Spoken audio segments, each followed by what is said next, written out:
The estate sale was a gold mine for anyone with a love for old things. Boxes of dusty books, vintage furniture, and forgotten treasures filled the halls of this sprawling mansion. Among the attendees was Clara, a college student who adored antiques and hunted for unique pieces to decorate her apartment. While exploring the upper floor, Clara found a door that was slightly ajar. Curious, she peeked inside and discovered a small room lined with shelves. The dim light from a single bulb revealed an array of peculiar items. Porcelain dolls, tarnished jewelry, faded photographs, and jars filled with what appeared to be ash. At the center of the room stood a glass display case. Inside was a wooden figurine, crudely carved yet disturbingly lifelike. The figure depicted a woman with hollow eyes and a face twisted in a silent scream. It sent a chill down Clara's spine, but she couldn't look away. Interested in the collector's room, a voice said, startling her. She turned to see an elderly man, the estate's caretaker, standing in the doorway. He was thin and hunched, his gray eyes sharp and penetrating. "It's quite the collection," Clara said, trying to mask her unease. "Each piece has a story," the man replied. His tone was flat, his expression unreadable. "That one there," he gestured to the figurine, "belonged to a woman who disappeared long ago. Some say she's still looking for it." Clara laughed nervously.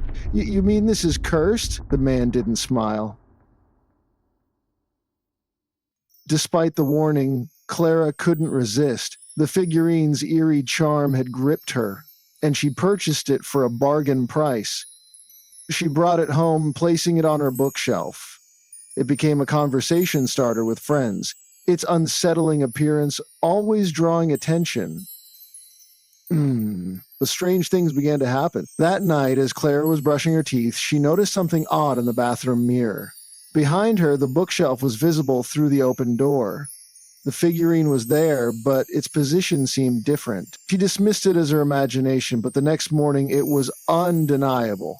The figurine had moved to the edge of the shelf, facing the bedroom door. Clara frowned, certain she hadn't placed it like that. The unease grew over the following days. Doors in her apartment would creak open on their own, lights flickered.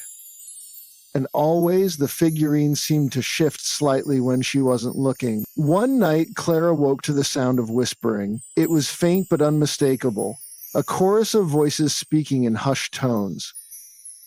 She sat up in bed, her heart pounding. The whispers seemed to come from the bookshelf. She started. Then she realized she was hearing thoughts of her own. The whispers seemed to come from the bookshelf. She turned on the light and froze. The figurine was gone. Terrified, she searched the room. She found it on her desk, facing her bed. Its carved expression seemed even more agonized, the hollow eyes boring into her. Clara grabbed the figurine and shoved it into a drawer, slamming it shut. She tried to sleep, but the whispers returned. Louder this time. The next morning, Clara decided to get rid of the figurine. She drove to a nearby lake, intending to toss it into the water. As she stood on the shore, the air grew still, unnaturally quiet. She hurled the figurine as far as she could, watching it disappear beneath the surface. Relieved, she returned home. For the first time in days, she felt at peace. That night, she slept soundly, until she woke to the sound of whispering. Her blood ran cold as she saw it.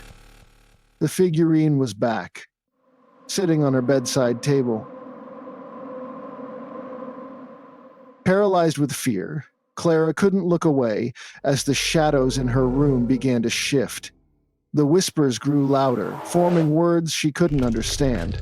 The air grew colder, and the lights dimmed, flickering before going out entirely. And finally, they disappeared, and the room went black, and the walls of the room turned to... In the darkness, she saw movement. Figures emerged from the shadows, their forms gaunt and skeletal. They surrounded her bed, their hollow eyes fixed on her. The last thing Clara saw was the figurine, now clutched in her hands, though she hadn't moved. Its face was no longer screaming, it was smiling. When Clara's friends came looking for her days later, her apartment was empty. The only thing left was the figurine, sitting on the bookshelf, its wooden face frozen in silent laughter. Oh,